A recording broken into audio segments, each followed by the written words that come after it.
EPS 15 Nia hamil. Hari-hari terus dilalui dengan penuh bahagia. Kini Nia tak lagi ikut Faris ke kantor.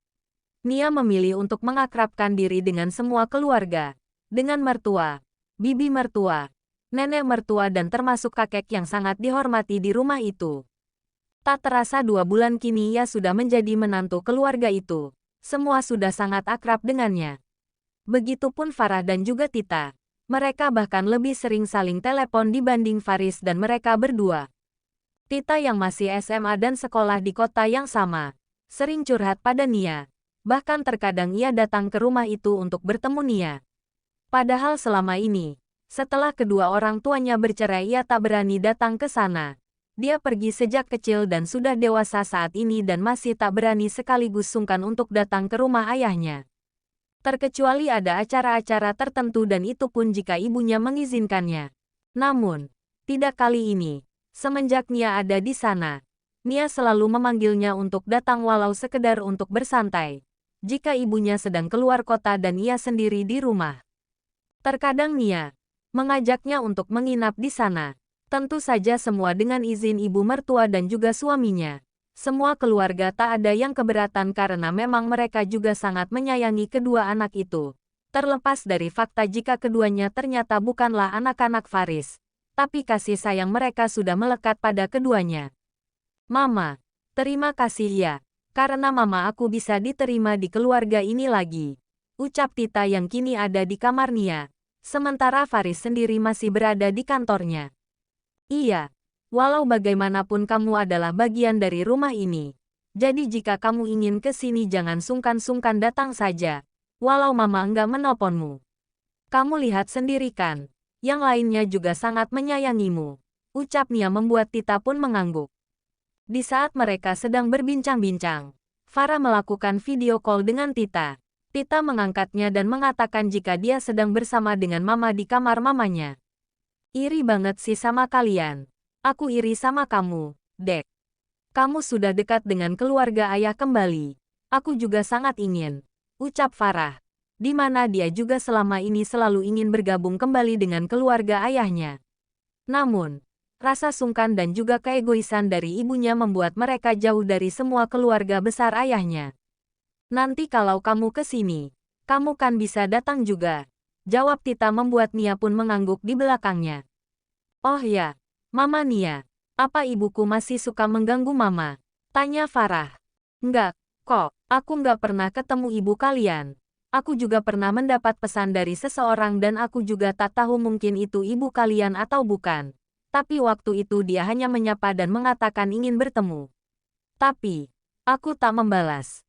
Ayah kalian melarang mama untuk membalas pesan dari nomor yang tidak tersave di ponsel mama. Jawab Nia.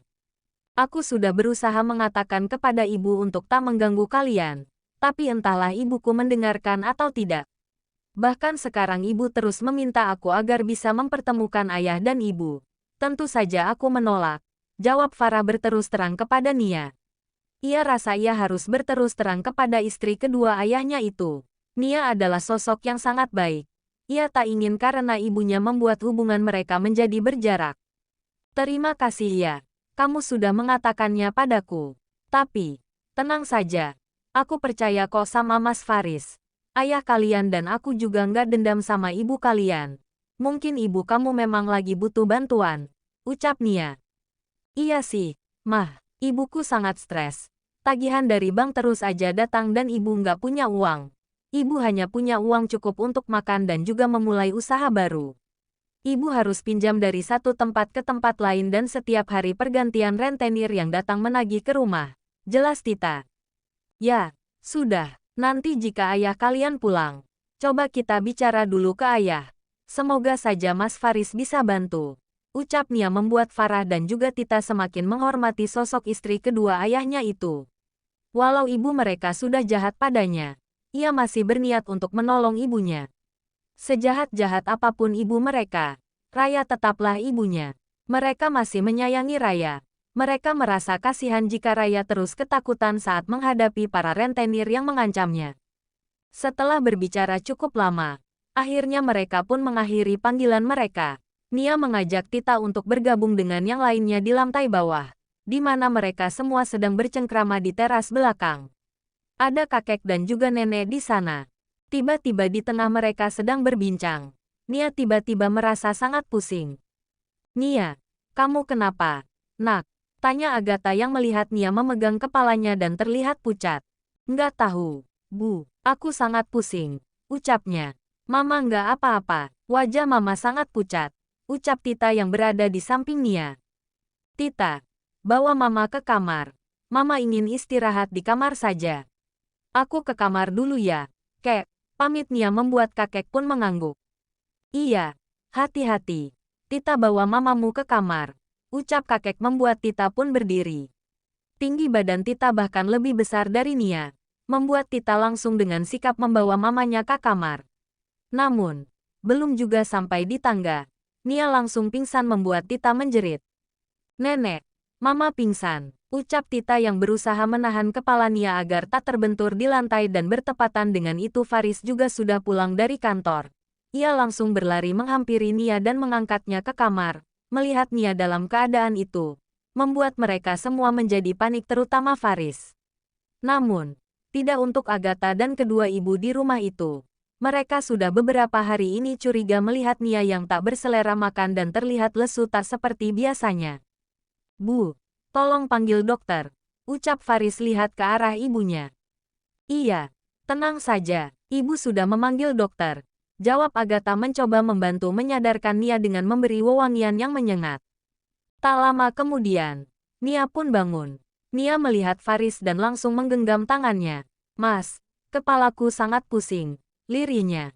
Apa sekarang masih pusing? Tanya Faris lagi membuat Nia pun mengganggu. Bahkan saat ini, Nia kembali menutup matanya dengan wajah yang pucat. Membuat Faris semakin panik karena dokter tak kunjung datang.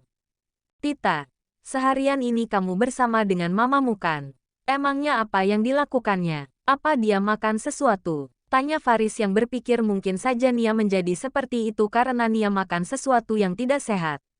Enggak, Pah. Tadi kami hanya di kamar dan hanya makan sesuai yang disediakan di rumah ini. Ucap Tita merasa takut karena memang seharian ini ia bersama selamanya. Takut jika disalahkan atas kondisi Nia saat ini. Tak lama kemudian, dokter pun datang. Agatha yang sudah curiga jika mungkin saja ada kabar baik dari kondisi Nia, membuat dia langsung memanggil dokter kandungan.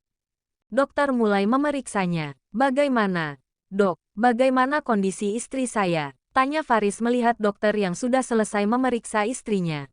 Tenang saja, Pak. Istri Bapak tak apa-apa. Kok? Ucap dokter dengan senyum di wajahnya. Agatha yang melihat senyum dokter ikut merasa bahagia. Ia yakin jika apa yang ada di dalam pikirannya itu benar terjadi. Tak apa-apa. Tapi kenapa kondisinya seperti ini? Dokter, tanya lagi merasa tak puas dengan jawaban dokter. Selamat ya, Pak. Sebentar lagi Bapak akan menjadi seorang ayah. Istri Bapak sedang hamil. Jawab dokter membuat Faris terkejut. Kabar itu merupakan kabar yang sangat bahagia. Benarkah? Dokter yakin? Tanya Faris membuat dokter itu pun mengangguk pasti. Iya, Pak. Selamat sekali lagi. Ucap dokter begitu juga dengan yang lainnya. Semua memberi selamat kepada Faris. Terima kasih, Dok. Ini kabar yang sangat menggembirakan. Ucap Faris yang menjabat tangan dokter. Kemudian ia pun menggenggam tangan Nia. Mengecup punggung tangan Nia berulang-ulang. Melampiaskan rasa bahagia yang meluap di hatinya. Nia yang mendengar ucapan dokter juga merasa senang. Ia melihat ke arah Faris dan mengangguk. Selamat ya. Sebentar lagi kamu akan menjadi seorang ibu. Ucapnya pada istri tercinta yang kini terlihat lemah. Mata Nia berkaca-kaca. Selamat juga ya, Mas. Kamu juga akan menjadi seorang ayah. Ucap Nia. Berita kehamilan Nia langsung diketahui oleh keluarganya. Intan. Ibu Nia juga sangat senang. Begitupun dengan Dita sang kakak tiri. Hari ini Nia terus berada di kamar. Dari sore hari hingga malam hari. Nia masih belum merasa enak. Membuat makan malam di kamar. Disuapi oleh Faris.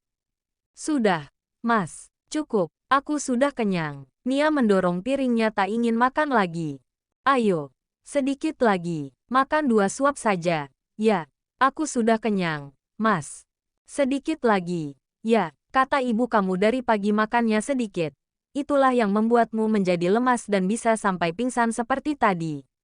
Makan sedikit lagi ya, biar kamu lebih kuat, ucap Faris membujuk istrinya.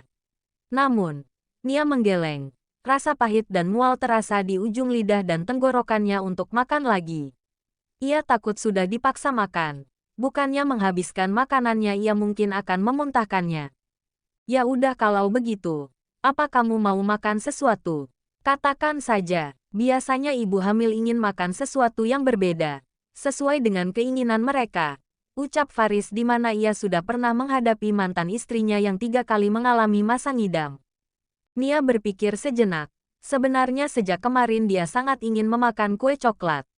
Namun, ia ragu untuk memintanya. Ayo, katakan saja apa yang kamu inginkan. Aku akan berusaha untuk memberikannya. Mas serius akan mengabulkan apapun yang aku inginkan? Tanya Nia menatap mata suaminya dengan serius. Membuat Faris pun mengangguk. Katakan, apa yang kamu inginkan? Jika aku bisa akan kuberikan. Jawab Faris. Aku ingin makan kue coklat, tapi Mas sendiri yang membuatnya. Bisa? Tanya Nia membuat Faris pun berpikir sejenak. Selama ini ia tak pernah menyentuh dapur, apalagi membuat kue. Apakah dia bisa? Tapi, kamu punya resepnya kan? Ucap Faris lagi membuat Nia pun mengangguk. Iya, aku sering membuatnya. Tapi, aku ingin Mas yang membuatnya kali ini. Nanti aku arahkan. Ucap Nia membuat Faris mengangguk. Ya, sudah, ayo kita ke dapur. Ucap Faris kemudian mereka pun berdua berjalan menuju dapur. Di mana jam sudah menunjukkan jam 11 malam. Beberapa dari penghuni rumah sudah masuk dan beristirahat di kamar mereka masing-masing.